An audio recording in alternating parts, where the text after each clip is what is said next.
Greetings and salutations, how's everybody doing? So, it seems that the viewers were fairly intrigued of me talking about Quantum Leap.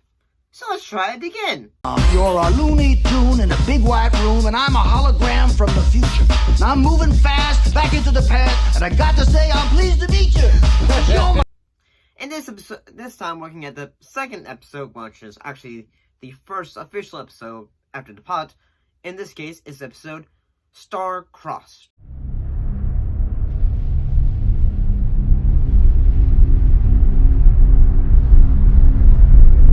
At a small Ohio college, Sam Bucket is a literature professor who must discourage the amorous advances of a student and finds the woman who left him at the altar. Sam's hopes that resolving her conflicts with her father will prevent her from deserting him. And I'm going to show a bit of some clips of it. Wednesday, Sam leaps back to the 60s. It's psychedelic. And into trouble with a love child. I told Daddy everything. On Quantum Leap. And yeah, by clips, I meant just the television promo. Mostly because that was what I was able to find. I'm gonna be honest. When I first saw this, I just recently watched this again. I want to say I feel like the fact that I don't feel like, say, especially since we have Quantum Leap, like, season, airing now with the new season, all new characters and all that going on now. I have a feeling that you would not be able to have, like, the fact that,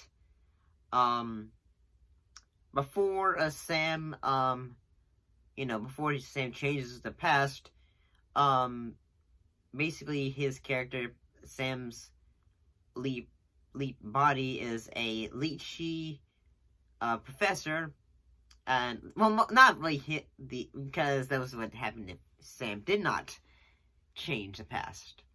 So basically, I do find it kind of strange that the fact Sam's gonna say, "Ow, Donna remembers me. She remembers me," and I'm thinking she remember, dude, she hasn't met you yet, and at the same time, you tell me, she can look into your, the eyes of the college literature professor and see, yep, that is most definitely the man that I'm gonna be dating in a few years from now. No. Then came the explosion, followed by the filling of the heavens with smoke. We come too late to do no more than visualize the splendor of creation's birthday. It's beautiful. It's the poetry of physics. Why do you know so much about this? Well, I read a lot. Pretty heady reading. Einstein and Lemaitre. And, yeah, I mean, and I do have to say that, honestly, it is kind of strange how many times the word horny is used in this episode as a line. I'm horny, man. Don't say that, man. It's weird. What do you mean? It's just creepy, man. Guys don't get horny. Girls get horny. Guys want to get laid. I'm really horny, man. Shut up. Don't say that. Whatever it is, saying the jock who is interested in I'm gonna be honest, the student who is basically, after the professor, she's basically a quirky Shakespeare girl. Yeah, the college jock likes her.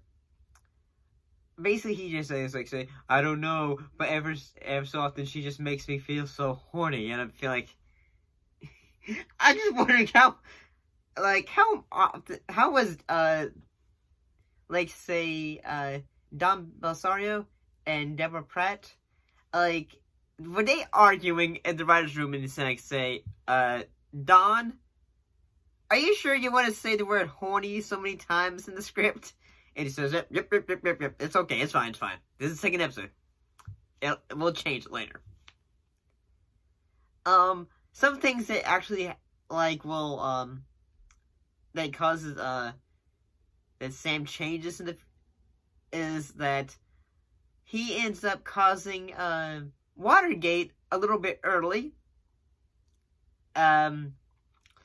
He also causes that fact that I'm gonna be honest, like, I'm also currently watching the original series as I'm watching the sequel series.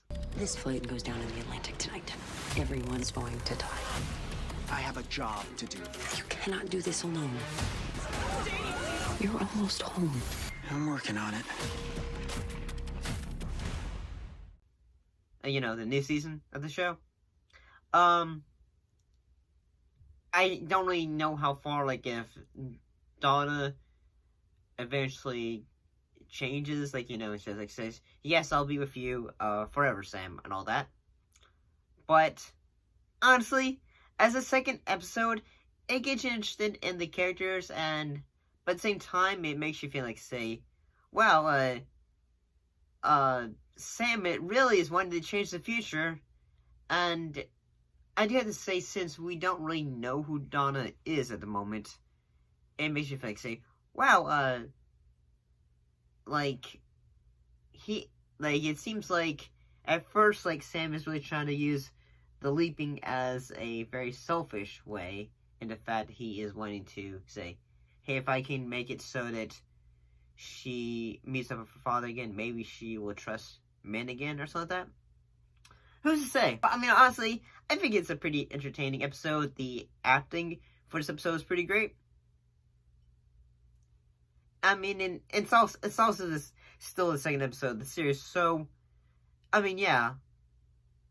The show will eventually gets us on its way to the greatness that it would be.